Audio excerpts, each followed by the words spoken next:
Hello friends, welcome to life long education. ધોરણ 10 વિજ્ઞાન પ્રકરણ નંબર 5 તત્વોનું આવર્તનીય વર્ગીકરણ। ગયા લેક્ચરની અંદર તત્વોનું વર્ગીકરણ કરવાની જરૂરિયાત શા માટે પડે છે અને આ વર્ગીકરણ કરવા માટે સૌથી પહેલો વૈજ્ઞાનિક એટલે કે ડોબ્રેનરે કઈ રીતે તત્વોનું વર્ગીકરણ કર્યું એની આપણે વિસ્તૃત ચર્ચા કરેલી હતી। લાસ્ટ લેક્ચરમાં આપણે જોયું કે ડોબ્રેનરે ત્રણ તત્વોની ત્રિપુટીઓ બનાવેલી હતી। હવે આની અંદર 3 ત્રિપુટી હતી એટલે કુલ 9 તત્વો થયા। એના સમયના જાણીતા તત્વો હતા 30 થી 35 તત્વો। તો એ 30 થી 35 તત્વોમાંથી એ વ્યવસ્થિત રીતે માત્ર આટલા 9 તત્વોને ગોઠવી શક્યો। તો બાકીના તત્વોનું શું? તો એ તત્વો જે છે એમને ગોઠવવા માટેની ડોબ્રેનરની મર્યાદા હતી। તો હવે આ મર્યાદાને દૂર કરવા માટે હવે પછીનો સાયન્ટિસ્ટ આવશે જ્હોન ન્યુલેન્ડ। સાયન્ટિસ્ટનું પૂરું નામ શું છે? જ્હોન ન્યુલેન્ડ। જ્હોન ન્યુલેન્ડે આઈ થિંક ઈસવીસન 1886માં ઈસવીસન 1886ની અંદર એક આ નિયમ આપ્યો। એ નિયમને નામ આપ્યું અષ્ટકનો નિયમ। બરાબર સમજો શા માટે આ નિયમને અષ્ટકનો નિયમ કહેવાય છે એ આપણે સમજશું। જુઓ, ડોબ્રેનર જે છે એને ત્રિપુટીનો નિયમ આપ્યો અને એમની નિષ્ફળતા થઈ પછી ડોબ્રેનરનો એક વિચાર હતો કે એને પરમાણુ દળ જે છે, પરમાણુ દળનો પહેલા અને છેલ્લા તત્વોના સરેરાશ કરો એટલે મધ્યમાં તત્વો જેટલો આવે આવો કંઈક એનો નિયમ હતો। તો પરમાણુ દળના આધારે તત્વોને ગોઠવવા જોઈએ એવી કેટલાક બીજા રસાયણશાસ્ત્રીઓને અંદાજ આવ્યો કે જો આ રીતે કદાચ ગોઠવીએ તો કદાચ તત્વોનો ગુણધર્મ છે એ ક્યાંક આપણને આવર્તનીય એટલે કે ક્રમિક જે છે એ જોવા મળે। એમાંનું સૌથી પહેલું કામ કર્યું હતું જ્હોન ન્યુલેન્ડે અષ્ટકનો નિયમ આપ્યો। બરાબર સમજો, અષ્ટકનો નિયમ આપ્યો તો ઈસવીસન 1886ની અંદર પ્રેરણા એને ડોબ્રેનરના નિયમમાંથી જ મળી હતી, કારણ કે ડોબ્રેનરે પણ પરમાણુ દળને ચડતા ક્રમમાં પરમાણુ દળના આધારે એને નિયમ આપ્યો હતો। હવે અહીંયા ન્યુલેન્ડ કરે છે શું? એને જ્યારે 1886ની અંદર આ અષ્ટકના નિયમની શોધ કરી ત્યારે એના સમયની અંદર જાણીતા તત્વો હતા 56 જેટલા તત્વો છે એની શોધ થઈ ગઈ હતી। જ્યારે ઈસવીસન 1817ની અંદર જ્યારે મેન્ડેલિફે નિયમ આપ્યો ત્યારે માત્ર 30-35 તત્વો હતા, વધારે તત્વો નહોતા। હવે તત્વોની શોધ થતી ગઈ, નવા તત્વો એડ થતા ગયા, તો નવા તત્વોને ગોઠવવા એ પણ મુશ્કેલી થઈ શકે। તો હવે આવા 56 તત્વોને ન્યુલેન્ડ જે છે એ ન્યુલેન્ડે સરસ રીતે ગોઠવવાનો પ્રયત્ન કર્યો। એને શું કર્યું? 56 તત્વો હતા એ 56 તત્વોને સૌથી પહેલા તો એને પરમાણુ દળના આધારે એને ચડતા ક્રમમાં ગોઠવવાનું નક્કી કર્યું। ચડતા ક્રમની અંદર ગોઠવવાનું નક્કી કર્યું। બરાબર, ચડતા ક્રમમાં ગોઠવવાનું નક્કી કરે એટલે આપણને ખ્યાલ છે કે સૌથી પહેલા સૌથી હલકું તત્વ કયું છે તો કે હાઇડ્રોજન। તો સૌથી પહેલા હાઇડ્રોજન આવે અને છેલ્લે સૌથી ભારે તત્વ હશે 56મું તત્વ હોય તો 56મું તત્વ જે હતું એટલે કે આપણે આના નિયમ જે છે આપ્યો, શરૂઆત ક્યાંથી થઈ તો કે હાઇડ્રોજનથી શરૂઆત કરી અને 56મું તત્વ હતું થોરિયમ। થોરિયમે પૂરું કર્યું અને આટલા તત્વોને, આટલા 56 તત્વો જે હતા એ 56 તત્વોને બરાબર રીતે એને ગોઠવા। હવે બરાબર સમજો કઈ રીતે ગોઠવા। હવે એક વસ્તુ અહીંયા ક્લિયર રાખજો, આપણે અત્યારે જે આવર્ત કોષ્ટક ભણીએ છીએ હાલમાં અથવા તો 1 થી 20 તત્વો કે 1 થી 30 તત્વોનું નામ આપણને જે મોઢે છે એમાંથી કેટલાક તત્વો લખું છું, જો જેમ કે હિલિયમ છે, નિયોન છે, આર્ગોન છે। આ 3 તત્વો આપણે જાણીતા છે। આ સિવાય પણ બીજા 3 તત્વો જેમ કે ક્રિપ્ટોન છે, ઝેનોન છે અને રેડોન છે। આ 6 તત્વો એવા છે કે આ 6 તત્વો નિષ્ક્રિય છે, એ વાયુ અવસ્થામાં છે, નિષ્ક્રિય વાયુઓ છે। નિષ્ક્રિયનો અર્થ કોને થાય કે આવા તત્વો બીજા કોઈ પણ તત્વો સાથે રાસાયણિક પ્રક્રિયા કરે જ નહીં, કારણ કે નિષ્ક્રિય છે। એની બાહ્યતમ કક્ષાની અંદર જે ઇલેક્ટ્રોન છે એ ઇલેક્ટ્રોન સંપૂર્ણ ભરાયેલા છે। એટલે આ 6 તત્વો એવા છે કે એ ક્યાંય રાસાયણિક પ્રક્રિયા કરતા નથી. બહુ વિશિષ્ટ પ્રક્રિયા પરિસ્થિતિ તમે આપો, બહુ ઊંચું દબાણ આપો, બહુ ઊંચું તાપમાન આપો, સારા એવા ઉદ્દીપકો વાપરો તો કદાચ આ પ્રક્રિયા કરે. બાકી નોર્મલ ટેમ્પરેચરે નોર્મલ પ્રેશર હોય કે પછી સામાન્ય પ્રક્રિયા તમે કરાવો તો આ તત્વો છે એ પ્રક્રિયા કરશે નહીં. હવે સમજો કે ભાઈ આ બધા તત્વો છે એ તત્વોની શોધ કઈ રીતે થઈ હશે. તો એક તત્વો જે છે એમની કંઈક બીજા તત્વો હારે પ્રક્રિયાઓ થતી હોય અને પ્રક્રિયા દરમિયાન ક્યાંક એ તત્વો જે છે એમની શોધ થતી હોય. ફોર એક્ઝામ્પલ કોઈ એક દ્રાવણ હોય અને એની અંદર તમે બીજો કોઈ પદાર્થ નાખો તો એ દ્રાવણના રંગમાં ફેરફાર થઈ જાય. બરાબર, રંગમાં ફેરફાર થાય તો આપણે એવું કહી શકીએ કે ભાઈ આની અંદર કોઈ તત્વ હાજર છે. પછી આ જે રંગ પરિવર્તન થયેલું દ્રાવણ છે એનું સ્પેક્ટ્રોમીટરમાં કે બીજા કોઈ પણ સાધનનું તમે અવલોકન કરો એટલે કાંઈક તમને નવા તત્વોની અવલોકન મળે. તો આવી રીતે બાકીના બધા તત્વો છે એમની શોધ થઈ. ટૂંકમાં રાસાયણિક પ્રક્રિયાના આધારે જ આ બધા તત્વોની શોધ થઈ છે. બરાબર, એટલે આવા તત્વો મળી ગયા પણ આ તત્વો નહીં મળે. કેમ નહીં મળે? કારણ કે રાસાયણિક પ્રક્રિયા કરતા જ નથી. એટલે આ તત્વો જે છે એ આવર્ત કોષ્ટક બની ગયા, પછી છેલ્લે એની એન્ટ્રી થઈ એટલે પછી છેલ્લે એમને ગોઠવી દીધા બધાને. બરાબર, એટલે આ તત્વો અત્યારે ક્યાંય આવશે નહીં. એનું કારણ શું છે? કારણ કે આ તત્વો છે એમની શોધ ત્યારે થઈ નહોતી. શોધ થવા ન પાછળનું કારણ શું છે? કારણ કે નિષ્ક્રિય વાયુ છે, રાસાયણિક પ્રક્રિયામાં ક્યાંય ભાગ લેતા નથી, પ્રક્રિયા કરતા નથી અને તત્વની જે શોધ થઈ છે એ બધી રાસાયણિક પ્રક્રિયાના આધારે થઈ છે. એટલે રાસાયણિક પ્રક્રિયામાં ક્યાંય હાથમાં ન આવે એટલે એની શોધ ન થાય. બરાબર, એટલે આને આપણે અત્યારે ક્યાંય ગણશું નહીં. ચાલો, હવે આને શું કર્યું? 56 તત્વો હતા. 56 તત્વોને બધાને પરમાણુ દળના આધારે ચડતા ક્રમમાં ગોઠવા. પરમાણુ દળ શું છે એની આપણે વાત કરી ગયા હતા લાસ્ટ, કે ભાઈ એની અંદર રહેલા પ્રોટોન અને એની અંદર રહેલા ન્યુટ્રોનની સંખ્યાનો સરવાળો કરો એટલે આપણને પરમાણુય દળ મળે. બરાબર, તો આ પરમાણુ દળના આધારે દરેક તત્વોને ચડતા ક્રમની અંદર ગોઠવા. તો સૌથી પહેલા સ્વાભાવિક છે કયું તત્વ આવશે? તો કે હાઇડ્રોજન આવશે. બરાબર, ધ્યાન આપજો વ્યવસ્થિત. તો સૌથી પહેલા એને તત્વોને ગોઠવું. કોને? તો કે હાઇડ્રોજનને. બરાબર, આ ગોઠવાઈ ગયો હાઇડ્રોજન. પછી એના પછીનું બીજું તત્વ, બીજા તત્વ હતું લિથિયમ. આપણે આમ ક્રમમાં જોવો જાય અત્યારે તો ખબર નથી. અત્યારે પહેલા કોણ આવે? Hydrogen, helium, lithium, beryllium, boron, carbon, nitrogen, oxygen, fluorine. હા, હિલી, બેબોગાના આપણને શોર્ટકટ યાદ છે. કઈ કઈ છે? હા, હિલી, બે, બો, કાના, ઓ, ફ, ની. પછી 11 થી 20 માં 100 મે, એસી, ફો, સ, ક, આ, પો, કે. અત્યારે આપણે યાદ રાખીએ છીએ. એટલે મોટા ભાગના આ બધા તત્વોની શોધ ત્યારે થઈ જ ગઈ હતી અને આ બધા પરમાણુ દળનો ચડતો ક્રમ જ છે. આનું ઓછું હોય છે, આનું વધારે હોય છે. પણ એક વસ્તુ ધ્યાનમાં રાખવાની કે આ જે 3 તત્વો હતા આની અંદર, જેમ કે આ હી એટલે હિલિયમ, પછી ની છેલ્લે ની એટલે નિયોન અને આર્ગોનનો આ એટલે આર્ગોન. આ 3 તત્વો ત્યારે નહોતા, બાકીના બધા તત્વો હતા. તો સ્વાભાવિક છે કે હાઇડ્રોજન પૂરો થયો પછી કોણ આવે? તો કે લિથિયમ. હવે શું કરે છે? એ લિથિયમના ગુણધર્મો ચેક કરે અને હાઇડ્રોજનના ગુણધર્મો ચેક કરે. જો એને લિથિયમના ગુણધર્મો હાઇડ્રોજન જેવા મળે, બરાબર સમજો, હાઇડ્રોજન જેવા જો લિથિયમના ગુણધર્મો મળે તો એ લિથિયમને એની નીચે મૂકે. જો એના કરતા અલગ મળે તો એની બાજુમાં મૂકે. બરાબર સમજો. ક્યારે બાજુમાં મૂકે?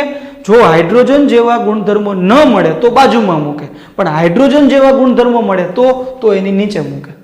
તો એને જાણવા મળ્યું કે હાઇડ્રોજનના ગુણધર્મો અત્યારે હિલિયમ જેવા દેખાતા નથી એટલે લિથિયમ જે છે એને બાજુમાં મૂક્યો.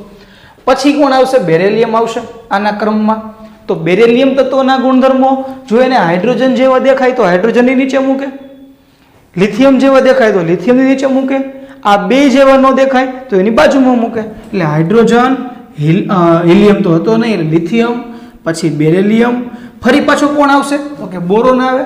તો બોરોનના ગુણધર્મો આમાંથી જેના જેવા દેખાય એના જેવા એની નીચે મૂકે, પણ આ 3 માંથી એક જેવા ન હોય તો એની બાજુમાં મૂકે. એટલે અહીંયા આવશે બોરોન, પછી કાર્બન, નાઇટ્રોજન, ઓક્સિજન. ચાલો, hydrogen, helium, lithium, boron, carbon, nitrogen અને ઓક્સિજન. આટલા તત્વો ગોઠવા એટલે ઓક્સિજન આવી ગયો. હવે કોણ વધ્યો? ફ્લોરિન. કારણ કે આ તત્વો એવા હતા કે આ તત્વોના ગુણધર્મો ક્યાંય એકબીજાને મેચ થતા નહોતા. કે ભાઈ કાર્બનના ગુણધર્મો ક્યાંય બોરોન જેવા નહોતા, બેરિલિયમ જેવા નહોતા, લિથિયમ જેવા નહોતા, હાઇડ્રોજન જેવા નહોતા, કે પછી નાઇટ્રોજન કે ઓક્સિજન જેવા નહોતા. મતલબ કે આ બધા ગુણધર્મો કેવા હતા? અલગ અલગ હતા. બરાબર. હવે કોણ આવશે? તો કે ફ્લોરિન. તો ફ્લોરિનના ગુણધર્મો એને ચકાસ્યા તો ફ્લોરિનના ગુણધર્મ જે છે એને હાઇડ્રોજનના ગુણધર્મો હતા એના જેવા મળ્યા. તો હવે ફ્લોરિનને મુકાઈ ગયા તો કે હાઇડ્રોજનની નીચે. જો એને આના જેવા ગુણધર્મો મળત તો એની નીચે મૂકત, આના જેવા મળત તો એની નીચે મૂકત, એમ જે તત્વના ગુણધર્મો આના જેવા મળતા હોત તો એને નીચે તત્વને મૂકત. પરંતુ અહીંયા એને ફ્લોરિનના ગુણધર્મો હાઇડ્રોજન જેવા મળ્યા છે એટલે એ તત્વને ક્યાં મૂકે છે? હાઇડ્રોજનની નીચે ફ્લોરિન. ચાલો પછી કોણ આવે તો કે નિયોન. નિયોન તો ત્યારે હતો નહીં. પછી કોણ છે? સોડિયમ. તો સોડિયમના ગુણધર્મો એને તપાસ્યા તો એને લિથિયમના ગુણધર્મો છે એ લિથિયમના ગુણધર્મો જેવા તત્વો મળ્યા. તો લિથિયમની નીચે કોને મુકાય ભાઈ? સોડિયમને. પછી કોણ આવે? એટલે મેગ્નેશિયમ. મેગ્નેશિયમના ગુણધર્મો એને બેરિલિયમ જેવા મળ્યા એટલે ક્યાં મુકાય તો કે બેરિલિયમની નીચે મુકાય એટલે Mg. પછી કેમ છે? એલ્યુમિનિયમ. એલ્યુમિનિયમના ગુણધર્મ એને બોરોન જેવા મળ્યા એટલે એને બોરોન નીચે મુકાય એલ્યુમિનિયમ. પછી કોણ છે તો કે સિલિકોન. સિલિકોનના ગુણધર્મ એને કાર્બન જેવા મળ્યા એટલે સિલિકોનને કાર્બન નીચે મુકાશે. પછી કોણ છે? એટલે ફોસ્ફરસ. ફોસ્ફરસના ગુણધર્મ નાઇટ્રોજન જેવા હતા એટલે નાઇટ્રોજનની નીચે મૂકાય એને. પછી સલ્ફર. સલ્ફરના ગુણધર્મ ઓક્સિજન જેવા હતા એટલે એને સલ્ફરને ઓક્સિજનની નીચે મૂક્યો. બરાબર. પછી કોણ આવે છે તો કે ક્લોરીન. ક્લોરીનના ગુણધર્મો એને ફરી હાઇડ્રોજનના જેવા ગુણધર્મો હતા, જેવા ગુણધર્મો ફ્લોરિનના હતા એના જેવા જ ગુણધર્મો એને ક્લોરીનના મળે છે. તો એને ક્યાં મુકાય તો કે આ લાઈનમાં આખો મૂકવો પડશે. તો અહીંયા જે છે એ ક્લોરીનના ગુણધર્મો થયા કમ્પ્લીટ. તો ક્લોરીન. પછી આર્ગોન તો ત્યારે હતો નહીં. પછી કોણ આવે? પોટેશિયમ. પોટેશિયમના ગુણધર્મ એને આના જેવા મળ્યા એટલે અહીંયા એને મૂક્યું પોટેશિયમ. બરાબર. પછી કોણ છે તો કે કેલ્શિયમ. કેલ્શિયમના ગુણધર્મો એને મેગ્નેશિયમ જેવા મળ્યા એટલે કેલ્શિયમ. બરાબર. આવા કુલ તત્વો હતા કેટલા તો કે 56 જેટલા તત્વો હતા. પછીના બધા તત્વોને જો હું ક્રમમાં અહીંયા લખી નાખું છું, આપણે માત્ર આટલા સમજૂતી માટે યાદ રાખશું. બાકીના તત્વો કયા હતા તો કેલ્શિયમ. પછી ત્યારે ક્રોમિયમની શોધ થઈ ગઈ હતી. પછી ટિટેનિયમની શોધ થઈ ગઈ હતી. પછી મેંગેનીઝની શોધ થઈ ગઈ હતી. એફીની શોધ થઈ ગઈ હતી. પછી પાછું અહીંયાથી આ બોક્સની અંદર બે તત્વો હતા, એક કોબલ્ટ અથવા તો નિકલ. મતલબ કે એક જ બોક્સમાં બે તત્વો, બેયના ગુણધર્મો સરખા હતા અને પરમાણુ દળનો થોડોક ફેરફાર હતો. સમજો, ખરેખર કોબાલ્ટ નહીં આવે, નિકલ બાજુ મૂકવું પડે, પણ નિકલના ગુણધર્મો આના જેવા જ હતા એટલે ભેગું એને એક જ બોક્સ અંદર બેયને ફિટ કરી દીધું. બરાબર. પછી કોણ આવશે? આના પછી આવતું કોપર, એના પછી ઝીંક, પછી ઇટ્રિયમ, પછી ઇન્ડિયમ, આર્સેનિક, સેલ્યુનિયમ. બરાબર. આટલા થયા. એના પછીની અંદર જે છે એ છે બ્રોમિન, પછી રૂબિડિયમ, સ્ટ્રોન્સિયમ, પછી Ce અથવા તો L લેન્થેનાઇડ અને છેલ્લે છે ઝીંક. બરાબર. અને પછીના આ બધા તત્વો, આ કુલ ઘણા બધા તત્વો હતા. એમાંથી આપણને ટેક્સ્ટ બુકની અંદર આટલી રીતના સમજાઈ ગઈ છે. જો આપણે આખું આવર્ત કોષ્ટક જોવું હોય તો જો અહીંયા તમને દેખાશે શરૂઆત ક્યાંથી થાય છે? હાઇડ્રોજનથી. બરાબર. પૂરું ક્યાં થાય છે જોવો જોઈએ. થોરિયમથી 56મું તત્વ છે. દરેક તત્વ ગણી લ્યો. જેવી રીતે આપણે અહીંયા કોબાલ્ટ નિકલને એક ખાનામાં બે મૂક્યા, 3-4 જગ્યાએ 4-5 જગ્યાએ એવી છે જુઓ કે એમાં ડબલ મૂકેલા હોય. તો ડબલ મૂકવાનું કારણ શું છે? કારણ કે એક જ બોક્સની અંદર એ બે તત્વોના ગુણધર્મો એક સમાન મળતા હોય. એ જે આખી ઉપી હરોળ છે એ હરોળની અંદર રહેલા તત્વો જેવા ગુણધર્મો એ બે તત્વોના હશે અને પરમાણુ દળ જે છે એને ક્રમિક આવતું હોય એટલે એને એક જ બોક્સની અંદર આ બે તત્વો જે છે એમની ગોઠવણી કરી. બરાબર. તો આ જે છે એ આખું થયું ન્યુલેન્ડનું 56 તત્વોનું આવર્ત કોષ્ટક. પણ આપણે જે છે એ આટલા તત્વો જ યાદ રાખવાના છે, બાકીના બીજા તત્વો છે આપણે કઈ યાદ રાખવાના છે નહીં. ઓકે, ચાલો. તો આવી રીતે કંઈક ગોઠવણી કરી. હવે આનાથી ફાયદો શું થાય? જો આ જે કઈ 56 તત્વો આપણે જોયા એ 56 તત્વોમાંથી તમારે ગુણધર્મો યાદ કેટલા રાખવાના ભાઈ? તો કે આટલા ગુણધર્મો સરખા હશે. એવી રીતે આ બધાયના ગુણધર્મો જે છે એ કેવા હશે? સરખા. એમ આ બધાયના ગુણધર્મો પણ કેવા હશે? સરખા. એવી રીતે આ બધાયના આવા કુલ તમારે 7 ગુણધર્મો જ ભાઈ યાદ રાખવાના, બાકીના ગુણધર્મો કઈ યાદ રાખવાના છે નહીં. આ એકના આમાંથી યાદ રાખી લો એટલે બાકી બધાયના આવી ગયા. વળી આ બીજાના યાદ રાખી લ્યો એટલે બાકીના બધા આવી ગયા. ત્રીજાના ગુણધર્મો જોઈ લ્યો એટલે આ બધાના આવી ગયા. એમ તમારે 7 ગુણધર્મો યાદ રાખો એટલે બાકીના 56 તત્વોના ગુણધર્મો તમને મળી જાય. બરાબર. આવું કંઈક જે છે એ ન્યુલેન્ડનો અષ્ટકનો નિયમ હતો. હવે પ્રશ્ન એ છે કે ભાઈ આની અંદર 1 2 3 4 5 6 ને 7 તત્વો જ છે. લાઈનમાં કેટલા તત્વો છે? 7. અષ્ટકનો અર્થ શું થાય? તો કે 8. તો ભાઈ તો ષષ્ટકનો નિયમ કહેવાય ને, સપ્તકનો નિયમ. તો અષ્ટકનો નિયમ આવું કેમ કીધું આને? આના પાછળનું કારણ શું? 7 તત્વો જ છે તો 7 ઉપરથી કંઈક નામ રખાય, અષ્ટક એવું 8 તો આમાં કંઈ મેળ નથી આવતો. એના પાછળનું કારણ શું? તો એના પાછળનું કારણ એવું છે કે આનો આવર્ત નિયમ આપણે જોવા જાય તો શું કહી શકીએ કે 56 તત્વોને પરમાણુ દળના ચડતા ક્રમમાં ગોઠવો અને એમાં દરેક 8મું તત્વ, સમજો, દરેક 8મું તત્વ, ક્રમિક તત્વ પછી 8મા તત્વ એ ગુણધર્મ પ્રથમ તત્વ જેવા હતા. જોઈ લો અહીંથી, પહેલું, બીજું, ત્રીજું, ચોથું, પાંચમું, છઠ્ઠું, સાતમું અને આઠમું. 8મા તત્વના ગુણધર્મો પેલા જેવા હતા.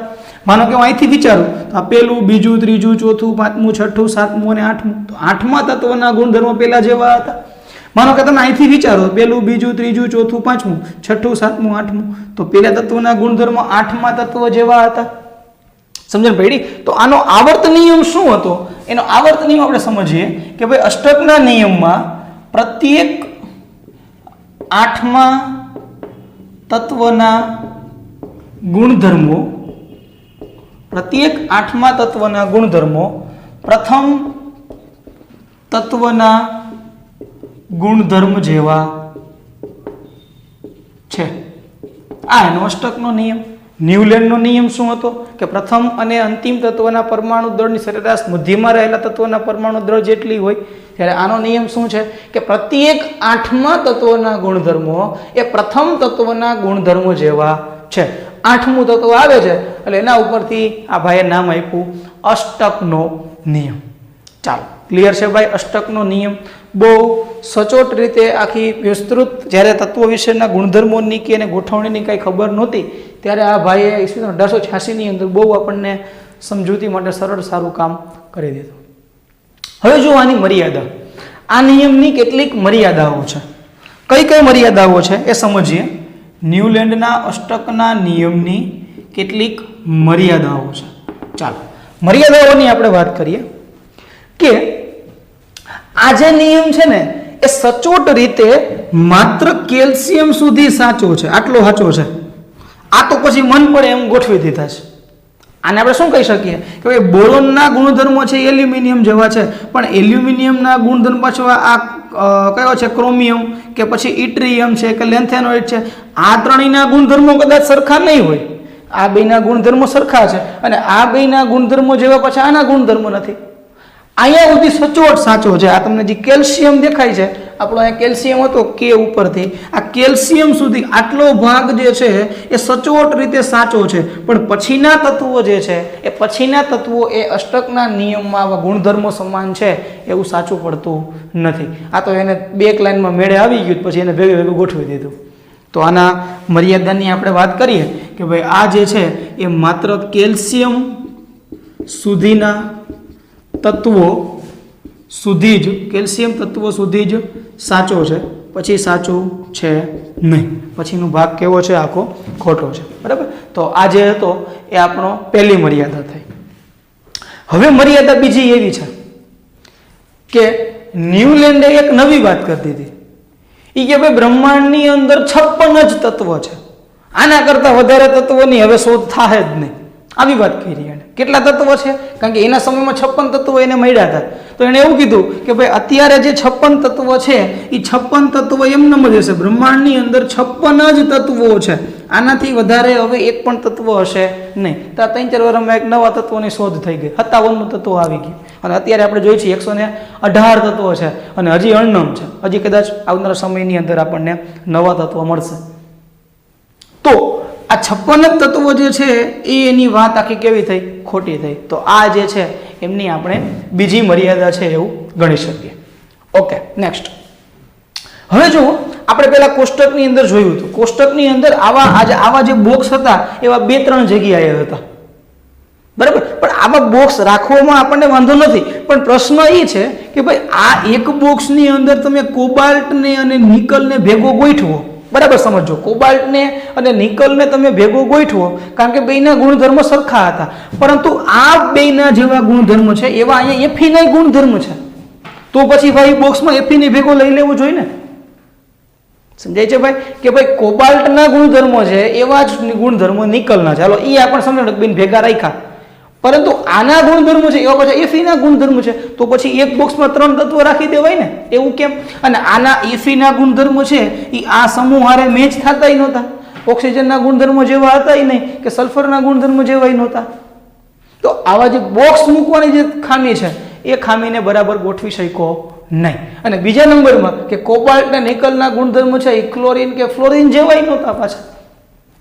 બરાબર, તો આપણે એની મર્યાદાની અંદર આપણે એવું લખી શકીએ કે ભાઈ એફી છે, એફીના ગુણધર્મો કોના જેવા હતા? તો કે કોબાલ્ટ અને નિકલ જેવા હતા, છતાં પણ તેના બોક્સમાં એનો સમાવેશ કર્યો નહીં, સમાવેશ ન કર્યો. તો આ જે છે એમની આપણે ત્રીજી મર્યાદા ગણી શકીએ. અને ચોથી મર્યાદા એવી છે, આના જેવું આપણે કીધું ને કેલ્શિયમ બધી સાચું હોય તો આપણે એવું કહી શકીએ કે ભાઈ આ જે છે એ હલકા તત્વો હોય, હલકા તત્વો એટલે કે જેનું પરમાણ્વીય દળ ઓછું હોય એવા હલકા તત્વો માટે જ સાચો છે, પછી સાચો છે નહીં. તો અહીંયા આ ન્યુલેન્ડના જે આ અષ્ટકના નિયમનો જે ખ્યાલ છે એ ખ્યાલ અહીંયા પૂરો થાય અને મર્યાદા એની છૂટી પડે. બરાબર, તો હવે આ જે મર્યાદાઓ હતી આ મર્યાદાઓને દૂર કરવા માટે અને સૌપ્રથમ આવર્ત કોષ્ટકનો ખ્યાલ લઈને આવે છે દમિત્રી મેન્ડેલિફ. તો આ મેન્ડેલિફ જે છે એમના આવર્ત નિયમ, એનો આવર્ત કોષ્ટકનો ખ્યાલ શું હતો એની વાત આપણે નેક્સ્ટ લેક્ચરની અંદર કરશું. તો આ વાત થઈ આખી ન્યુલેન્ડના અષ્ટકના નિયમની. બરાબર, ત્યાં સુધી ચેનલને જોતા રહો. All the best.